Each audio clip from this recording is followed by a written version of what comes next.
This is the Feeder Flow podcast, exclusive content only.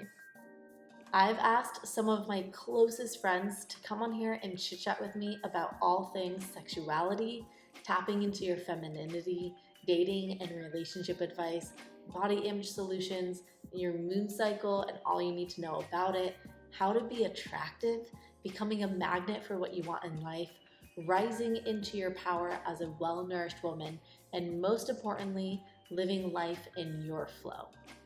There's no censorship here. My guest and I from around the world are going to vulnerably share what we think and feel, and it's going to be epic.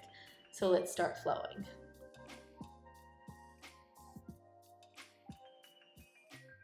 So I really want to dive into what has helped you become this version of you right now, who, despite her body being radically different than when it was at 15, you're sitting at a place where you have way more confidence. And I'm not saying you're perfect. I think that's the idea. None of us is perfect, and like we don't need to be. You know what I mean? Like you don't have to perfectly love your body every day. But what's gotten you to this place where you have a deep understanding that it's okay that you are here and you can love yourself and embrace your life with where you're at in your body? One of the biggest things that got me to where I am today is getting rid of the scale. Ooh, So I started getting rid of it, I think it was also the beginning of 2021. And it wasn't until the middle of 2021 that I finally have stopped using it. So I haven't used it since. And I don't know what I weigh. was it And like a that daily thing? Like you were it multiple. was 4 or 5, 6 times a day. Anytime I did something that could impact my weight, going to the bathroom, drinking water, eating food, going and doing a workout, I was weighing myself. And it's like, I was obsessed and addicted to knowing what I weighed. And so I was doing it all of the time. I'm curious. This is something that I've noticed with my, own experimentation for strictly like educational purposes here. But I've noticed that when I work out, I actually feel more inflamed and I feel more bloated and I gain a little weight after I work out.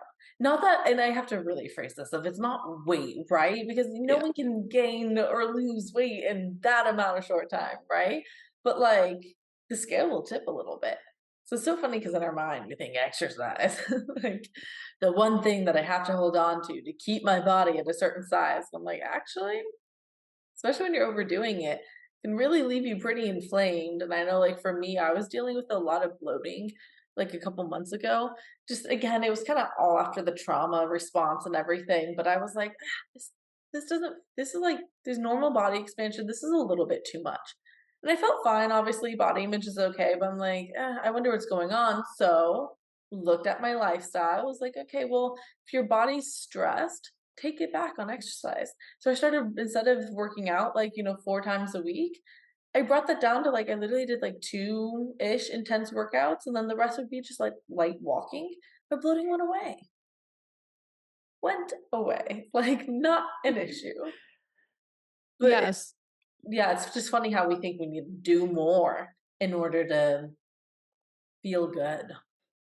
I was one of the crazy workout people. I was working out 7 days a week. I didn't believe in rest. Like I didn't understand the benefits to like warming up and cooling down. So I would this is what not to do, okay, ladies? You don't stop eating at 5 p.m. and then wake up the next morning and take 2 shots of pre-workout on an empty stomach, and then go do an hour-long intensive workout, and then wait to have food until, like, 11 a.m., and then wonder why you feel like shit. I was struggling so much with my health, and I was like, now I can look back and be like, "Oh, Leah, why?" And it's like, at the same time, I was like, taking antibiotics too on an empty stomach on a stomach filled with 2 shots of pre-workout, and it's like, no wonder I felt so crappy. Mm. But I definitely think that the scale was adding a lot to it, and so it was in, I think, June or July of 2021, that automatic response, as soon as I wake up, it's, "Go weigh yourself," and I went to go weigh myself, but first I woke up and I was like, "Oh, like, I'm feeling kinda good, like, I feel like I slept well, like, I have some energy, and, like, I feel good in my body," and then I went to step on the scale, and it didn't show me what I thought the scale should have showed me. Ah, I thought the scale should have showed me I had gone down in weight because of my head, when you I feel feel good. good, so I lost weight and just boom. Exactly, and I stepped on the scale and it didn't show me what I wanted it to show me, and so I had, like, this split second where I was like, I almost let it ruin my mood for the rest of the day. And that's where I was like, "Okay, I think it's time to, like, slowly get rid of the scale." So I would, like, leave clothes on the scale so that it wasn't, like, the first thing I saw, and then eventually it's, like, moving it to somewhere else, and then I just got rid of it. Because it's like, you don't need the scale in order to lose weight. You don't need it in order to gain weight. You don't need it in order to feel good. You don't need it in order to be healthy. You just don't need it, in my opinion. Mhm. And for me, the healthiest thing to do was to get rid of it because I was letting it make every decision for me. So it's like I've gotten to this place because I stopped letting the scale choose what I ate, how much I ate, when I ate, what workout I did, how hard I pushed in my workout, what I was allowed to wear, how worthy I was allowed to feel. And instead, I gave myself that power back. So it's like stepping back into, I'm a queen, I'm not a princess, I don't have to listen to the scale. And I get to decide, what does my body actually want to eat right now? Does Mm, it actually want to move right now, or do I need rest? What do I want to wear? Not what the scale tells me I'm worthy of wearing. So that was definitely the biggest thing for me. I'm just thinking about how many women right now are so obsessed with this thing, letting this little box, this little machine dictate what they do. Again, it's like if we could take a step back and realize how much we've lost our power. Because the ED will spin it as you're gaining control. You have full power in your life. You feel powerful because you feel skinny and strong and whatever it is. But it's like, I'm sitting over here being like, that's not power. That is not power. Especially like in 2020, like everywhere you looked for the fitness industry, it's control the controllable. And it's like, oh, you think you can control your weight and you think that stepping on the scale is good accountability and you think stepping on the scale is healthy. It's like, I know I was recommending it to everyone that I worked with that was trying to be healthy. I was like, oh, yeah, weigh yourself multiple times a day. And now I'm like, I'm sorry for what I said when I was deep into diet culture and deep into the fitness industry. I take it back. And it's hard when there can be a scale everywhere you go. There's a scale in the gym, there's a scale in Publix at the grocery store. And it's like, yeah, like right where you get the carts, there's a random like tall scale. And I see people step People on it. stand on it? Pardon? Oh, that's hilarious. I Yeah. mean, I'm joking when I say that's hilarious, but, like, that's crazy. Wow. Yeah. So it's like there's different opportunities for someone to step on a scale. And then I see people step on the scale at Publix. And I'm like, please stop. Like, can I talk to you for a minute? But Well, what are they hoping to find out? Like, either you exact feel healthy or you don't. What are you hoping the scale automatically randomly tells you? Yeah, it just seems like the most exactly. arbitrary metric in the world where I'm just like, "You really needed that number to tell you something?" Like, Yeah, and my brain tried telling me that, "Oh, I was doing better, my scale was healthier because it was a fit scale."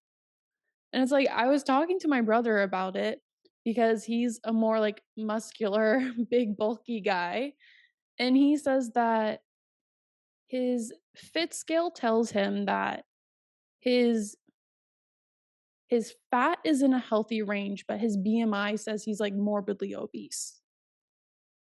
And it's like, interesting. why doesn't that take it into consideration of like all of the other actual factors? And I've had Yeah. one of my friends and clients send me a picture because she was still using the scale. And she said, Leah, I feel so defeated because the scale automatically told me that I should debate switching up what I'm doing, that it might not be working because I went up a couple pounds. And she's like, Leah, this is like the muscle. This is me like actually feeling better in my body. But the scale, she was so mad because it said, you might not be doing the right thing. And she's like, but I am doing the right thing. And it can get in your head so quickly and so easily.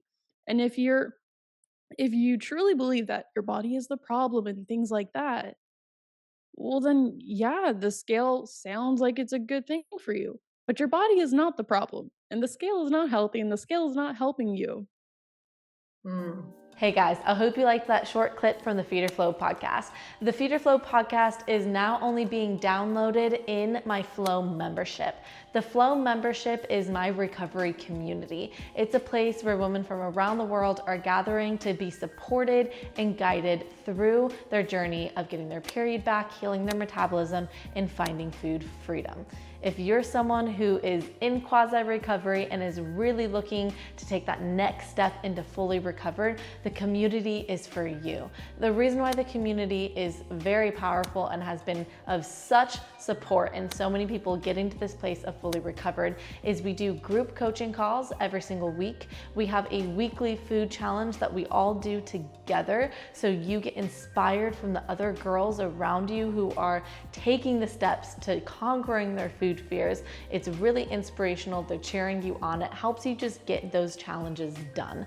We have the exclusive podcast where I'm talking to some of my favorite people in the world. We're having raw, deep, vulnerable conversations on a myriad of topics, all helping you to be a strong, well-nourished feminine woman. The clip you just watched was just a quick 10 minutes of the full 60-minute length podcast that was downloaded in the Flow membership. In the Flow membership, you have access to the chats 24/7, meaning when you need help the most, someone is there to support you. You also have me there supporting you the whole way, and you're more than welcome to message me privately to get some extra support on anything you're going through. One of the newest additions to the Flow membership is our cooking class. Twice a month, I am doing a cooking class with you guys, teaching you how to prepare a nutritive meal that's gonna be very supportive for you in your recovery. This community has been a game changer for so many, and for only $66 a month, you can be a part of this too. Click the link down below and you can join us in the Flow membership. I'll see you there.